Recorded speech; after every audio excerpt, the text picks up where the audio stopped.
Hi everyone, it's Miss Boyce. I just finished a Zoom live chat study session for those who could make it. And I had a little bit of technical difficulty and wasn't able to record it. So I wanted to give you a little brief recap of what we talked about.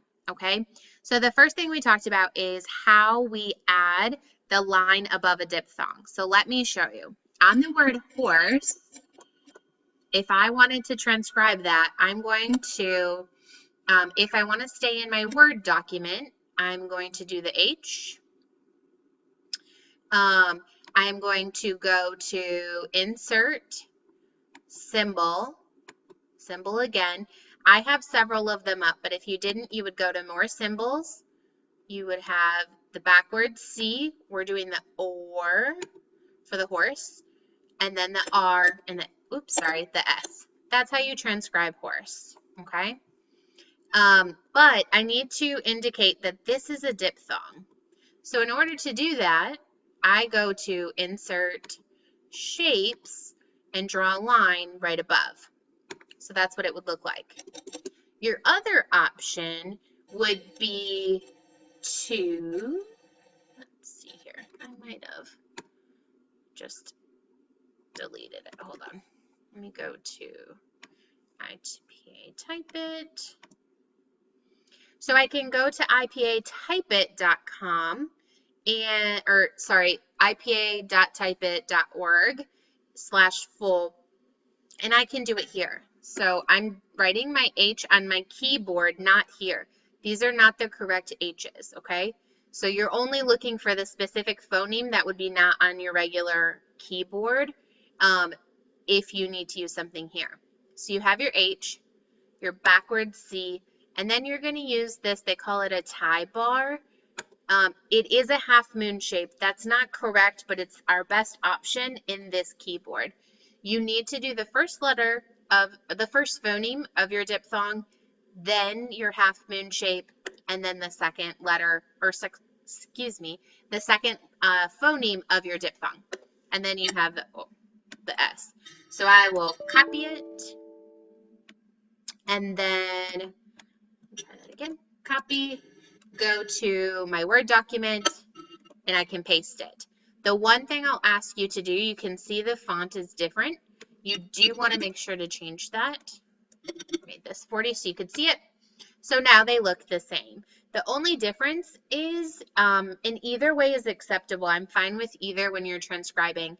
If, let's say, I'm transcribing a sentence and I forgot I missed a word. And so I went back to the video, I heard it, and I wanted to input it. The nice thing is this is always going to carry forward with these phonemes. If I do the same thing here, watch this line, the line stays put. So you would have to drag that line wherever you move the word to. Okay, so that would be the only negative about using the insert symbol line on a Word document and not using this through the IPA Type It website. Okay, so no matter what, that stays put. If I now delete this, now it's over here, I've got to move it again, which isn't so bad when you're doing one word at a time, but if you have sentence upon sentence, when we get to the transcription project, sometimes that's a little hard. So there's how you transcribe. You can either use the Word document, you can use this, just make sure to change the font when you copy it back to Word, or your other option is just to freehand write, take a picture of it, make sure it's very legible, and then submit it to D2L that way, and that's okay too. The other thing I went through is the difference between the different vowels here. We have the two sounds. This lowercase upside down E is going to be in unstressed situations or multisyllabic words.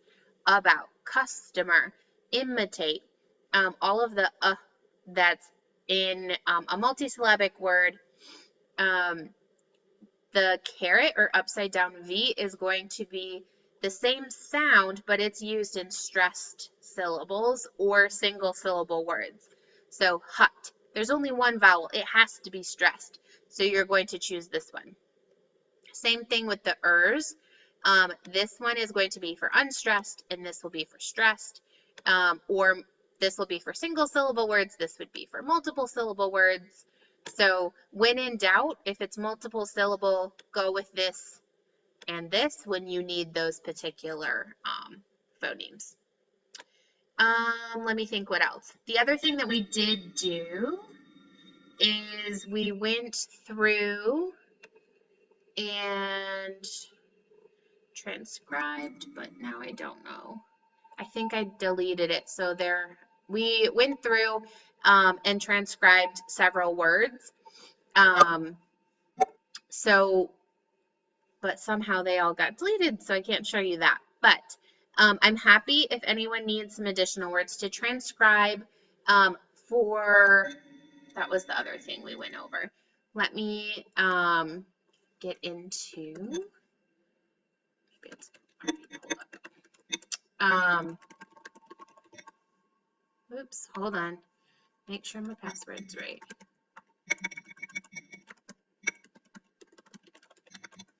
Okay. So the other thing that we talked about was where to find the transcription practice. So if you go to content, and I don't know how different yours looks, but in the content, table of content section, you're going to see clinical phonetics, clinical phonetic quizzes, and then speech and hearing science. If you go to the clinical phonetic quizzes, you will see the consonant and vowel quiz along with the consonant answers. The vowel answers will be coming shortly once I finish grading the quizzes. And then if you keep going, you're going to see a transcription practice. There are 3 different sentence transcription practices. You have the practice and then the answer. The practice, then the answer, and so on. And then if you scroll down a little further, it's kind of in opposite order. You're going to see whole word transcription practice. This is last year's whole word transcription quiz with the answer. So this is a great way to help yourself practice and to start transcribing, but also have a key. It's also really nice if you want to practice with the sentences, even if you're not there yet. Just practice one word, stop the video, transcribe it, then restart the video, get the next word, stop it, transcribe.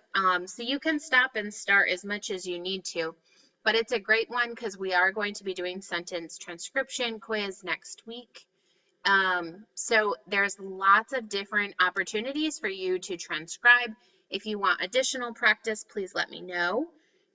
If there are certain symbols that you're having difficulty with, please let me know that as well.